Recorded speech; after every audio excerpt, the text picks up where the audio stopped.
The 2014-2019 Toyota Highlander key fob uses a CR2032 3-volt lithium coin cell battery. This is the CR2032 battery you'll need to replace. The battery typically lasts 2 to 4 years. When it weakens, a warning chime will sound inside the vehicle. To replace the battery, you'll need a new CR2032 battery, available at most stores for $2 to $5, and a small flathead screwdriver or coin to pry open the fob. No other tools are required for this replacement. This replacement process is the same across all trim levels, XLE and Limited for these model years.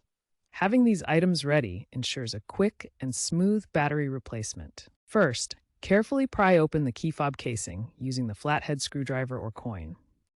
Gently remove the old CR2032 battery, noting its orientation with the positive side up. Insert the new CR2032 battery with the positive plus side facing up. Reassemble the key fob casing, ensuring it snaps securely. Test the fob by locking and unlocking your Highlander remotely. If it doesn't work immediately, double-check the battery orientation and casing closure. Dispose of the old battery at a recycling center.